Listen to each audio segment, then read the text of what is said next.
అమ్మా ఇంత ఇద్దరు పిల్లలు 15 సంవత్సరాలు ప్రేమించి పెళ్లి నా చేసుకున్నారు. చెల్లి పిల్లలకు న్యాయం కావాలి, ఊరి శిక్ష పడాలి సార్. ఆయనకు చిన్న చిన్న పిల్లలకు, నా చెల్లికి చంపితే నా పిల్లలకు కూడా హాస్టల్ వేసి నేను బతికిద్దును సార్. నేను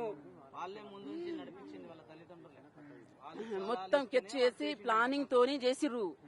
వాళ్ళ నాన్న, వాళ్ళ అన్నయ్య, వాళ్ళ వదిన వాళ్ళే పెళ్లి చేపించి అంత ఆగం కావాలని అట్లా చేసిర్రు. మా చెల్లి బాధ బడి బడి బడి బడి ఇసుకొచ్చింది. ఇక లాస్ట్ గా చంపేసిండు.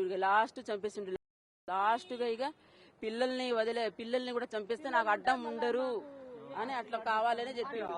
ఆస్తి కోసం కాజేయాలనేది మన కుట్ర. ఆస్తి కోసం అంటే ఇప్పుడు ఈడ ప్లాటు మా చెల్లి పేరు మీద ఉంది, రోడ్డు మీద అన్నము అమ్మింది సార్. మొత్తం అమ్మాయిల వెనుకనే ప్రతి 10 సంవత్సరాల నుండి మా చెల్లికి ఏడా అమ్మాయి కనిపిస్తే ఆడ డబ్బులే, ఒక్క రూపాయి పెట్టలే. మా చెల్లె రోడ్డు మీద ఫుడ్ అమ్మి రూపాయి నా పిల్లలు బతుకుతారని కష్టపడి మా అమ్మ మా నాన్న అట్లా చంపేశాడు. నువ్వు తోడు ఉండి భూమికి మా అమ్మ నాన్న అడ్డం ఆమె గురించి అట్లా టార్చర్ పెట్టడం అట్లా అయిపోయారు కూడా. మా తమ్ముడు కూడా మస్తు బాధపడ్డాడు ఆమె గురించి. గాని మా చెల్లె లాస్ట్ కు మాకు దక్కలేదు. ఆయనకు ఉరి శిక్ష తీయాలి సార్, మాకు న్యాయం కావాలి. పిల్లల్ని చిన్న చిన్న పిల్లల్ని కూడా చంపిండు. వానికి వాళ్ళ ఫ్యామిలీకి మొత్తం జైల్లో అసలు అంతా పడాలి. ఇక వాళ్ళకు వెళ్ళకూడదు వాళ్ళు.